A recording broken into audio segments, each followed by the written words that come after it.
Hello everyone, I am doctor Rekha Saroha, DRS homeopathy. आज हम बात करने वाले हैं टॉन्सिलाइटिस। टॉन्सिलाइटिस का मतलब ही ये है inflammation of the tonsils. Tonsils क्या होता है? हमारी थ्रोट में, बैक ऑफ द थ्रोट आपको छोटे छोटे दो ग्लैंड दिखाई देते हैं ओवल शेप के। उनका जब इन्फ्लेमेशन हो जाता है उसी को टॉन्सिलाइटिस कहा जाता है। यूजुअली ये जो प्रॉब्लम होती है प्री स्कूल से लेकर जो थोड़ा सा यंग चिल्ड्रंस होते हैं उनके अंदर ये प्रॉब्लम देखने को मिलती है। इसके क्या क्या सिम्टम्स हो सकते हैं?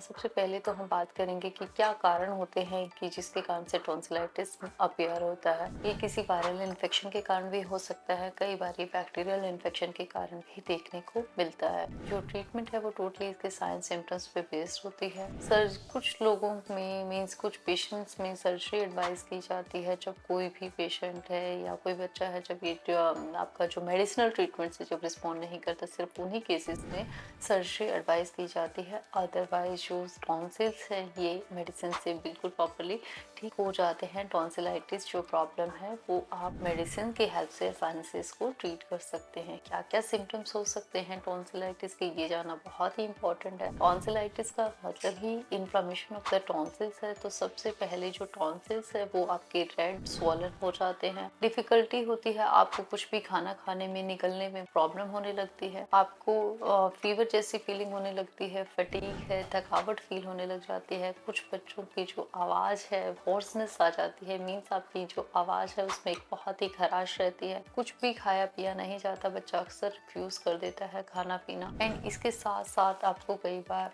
बॉडी में पेन है, हेडेक है, या बहुत ज़्यादा फीवर जैसी फीलिंग, ये सारी सिम्टम्स आ जाते हैं। बहुत सी बार कुछ बच्चे बता नहीं पाते हैं, तो ऐसे में आप इन चीज़ों से अंदाज़ा लगा सकते हैं। जब भी अगर आपका बच्चा खाने से रिफ्यूज़ करता है या फिर मुंह से ड्रूल होता है, स्लाइवेशन क्योंकि इसमें बढ़ जाता है, तो अगर वो स्लाइवा बाहर निकलता है और बार बच्चा आपका खाना पीना रिफ्यूज़ करता है थ्रोट में, अगर आप साइड से अगर हाथ लगाते हो तो आपको यहाँ पे आपके जो लिम्फ नोड हैं वो स्वॉलन मिलते हैं। तो ऐसे में ये आपके टॉन्सिलाइटिस के लक्षण हो सकते हैं। यूजुअली तो आप इनको कई बार, अगर आपके माइल्ड सिम्टम्स हैं तो ये 24 से 48 घंटे में भी चले जाते हैं। कुछ होम रेमेडीज से भी आप इसको ट्रीट कर सकते हैं। लेकिन अगर आपके सिम्टम्स परसिस्ट करते हैं, बच्चे को बहुत पेन होता है, कुछ भी खा पी नहीं रहा है और उसका फीवर बार बार रिलैप्स कर रहा है, तो ऐसे में आपको डॉक्टर्स के पास जाना चाहिए और कंफर्म डायग्नोसिस के साथ में प्रॉपर ट्रीटमेंट करना चाहिए। यूजुअली जो मेडिसिन होती हैं वो हम लोग सिम्टम बेस्ड देते हैं। होम्योपैथिक मेडिसिन से आप इसको बहुत ही आसानी से इसको ट्रीट कर सकते हैं। बहुत सारे बच्चों में जो टॉन्सिल्स है वो बार बार रिपीट होते हैं, तो ऐसे में आप उनके प्रॉपर साइन सिम्टम के बेस पे अगर उनको एक टाइम रहते ही होम्योपैथिक मेडिसिन देते हैं तो उनका जो इम्यूनिटी है वो भी डेवलप होता है। साथ ही साथ ये जो रिपीटेड टॉन्सिल्स होने का जो प्रॉब्लम है ये सॉर्ट आउट हो जाता है। सर्जरी सिर्फ उन केसेस में एडवाइस की जाती है जहाँ बच्चे मेडिसिन से बिल्कुल भी रिस्पॉन्ड नहीं करते हैं या उनको ब्रीदिंग में बहुत प्रॉब्लम होती है। बहुत सी बार ऐसी भी कॉम्प्लिकेशंस देखने को आती हैं टॉन्सिलाइटिस की कि सोए सोए बच्चे को सांस आने में प्रॉब्लम होने लग जाती है, बच्चा बिल्कुल खाना पीना रिफ्यूज करता है। ओनली उन केसेस में सर्जरी एडवाइस किया जाता है। अदरवाइज आप इनको होम्योपैथिक मेडिसिन की हेल्प से बहुत ही आसानी से आप इसको खत्म कर सकते हैं।